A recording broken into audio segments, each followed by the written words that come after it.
ఇప్పటికే కర్నూలు దగ్గర జరిగిన ఘటన కానీ నెల రోజుల కిందట, తర్వాత రాజస్థాన్లో జరిగిన ఘోర బస్సు ప్రమాదం కానీ, తర్వాత తెలంగాణలో జరిగిన చెదురుమదురు బస్సు ప్రమాదాలతో చాలామంది ఇబ్బందులు పడ్డారు, చాలామంది ప్రాణాలు కోల్పోయారు.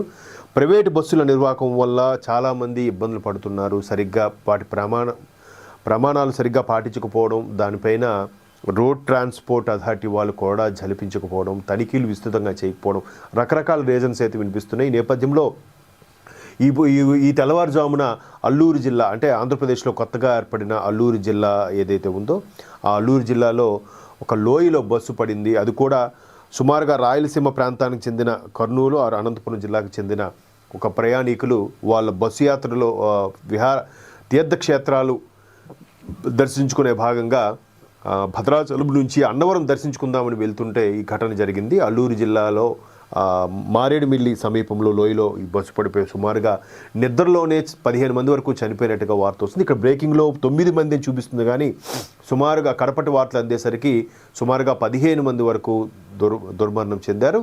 పైపెచ్చు అందరూ నిద్రలో ఉండడం వల్ల ఘోర ప్రమాదం జరిగి ఉండొచ్చని కూడా భావిస్తున్నారు. 2 డ్రైవర్లు ఉన్నారు, బట్ సుమారుగా బస్సులో 30 నుంచి 35 మంది వరకు ఉన్నారు డ్రైవర్తో సహా. ఎప్పుడైనా సరే అందరూ ప్రయాణం చేసేటప్పుడు కూడా చాలామంది 2 డ్రైవర్లు ఉన్నారు, ఒకరు రెస్ట్ తీసుకుంటే ఇంకొకరు డ్రైవ్ చేస్తారనుకుంటారు. అది చాలా ప్రమాదం. పైగా ఇవాళ రేపు టెక్నాలజీ బాగా పెరిగింది, పవర్ స్టీరింగ్లు వచ్చిన నేపథ్యంలో అది చిన్న ఇట్లా అంటే చాలు బండి మూవ్ అయిపోతుంది. ఒకప్పుడు పడిపోయి ఎనర్జీ అంతా వేస్ట్ చేసుకొని తిప్పాల్సి వచ్చేది స్టీరింగ్, బట్ ఇప్పుడు సింపుల్గా పవర్ స్టీరింగ్ రావడం, చిన్న రెప్పపాటులోనే ఇలా స్టీరింగ్ తిప్పితే చాలు ఎటువైపు బండి టర్న్ అయిపోతుంది.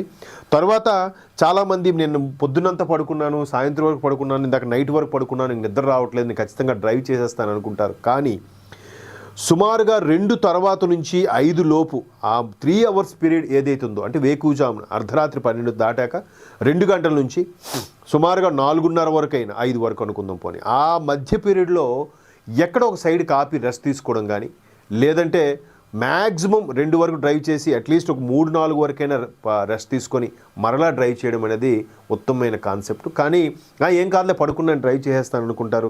చిన్న రెప్పపాటుల కులుకు తీసిన ఎటో వెళ్ళిపోయే ప్రమాదం ఉంది. మేబీ అటువంటి ప్రమాదమే జరిగి ఉండొచ్చని కూడా అధికారులు భావిస్తున్నారు. అది అంటే చాలా కాన్ఫిడెన్స్గా ఉంటాం.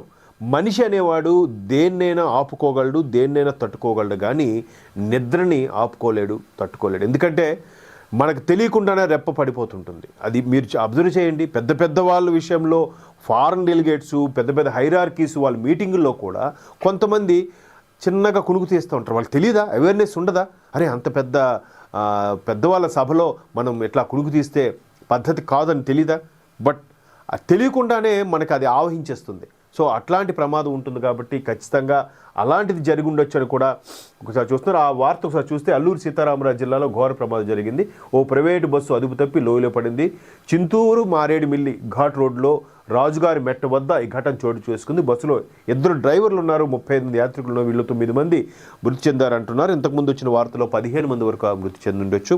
ఇంకా మృతదేహాలు కూడా చెల్లాచెదురయ్యే. మొన్న కర్నూలు దగ్గర జరిగిన ఘటన కూడా చూస్తే బస్సులోను పడుకున్న వాళ్ళు పడుకున్నట్టుగానే కాలిపోయారు. అంటే వాళ్ళ పరిస్థితి నిజంగా ఎవరు డెడ్ బాడీ ఏంటో కూడా గుర్తించలేని పరిస్థితి. వాళ్ళ కుటుంబ సభ్యులకి ఎంతటి నరకం అంటే మరి అది వర్ణనాతీతం. దీనిపై ముఖ్యమంత్రి చంద్రబాబు నాయుడు గారు కూడా దిగ్భ్రాంతి వ్యక్తం చేశారు. ఇట్లాంటి వార్తలు చాలా బాధాకరం కలిగిస్తాయి, కానీ మళ్ళీ అందరికీ అలా జరగదు కదా, టైం అంతే అనుకొని మనం ముందుకు వెళ్తుంటాం. బట్ ప్రతిదీ కూడా జాగ్రత్తగా ఉండాల్సిన పరిస్థితి అయితే ఉంది.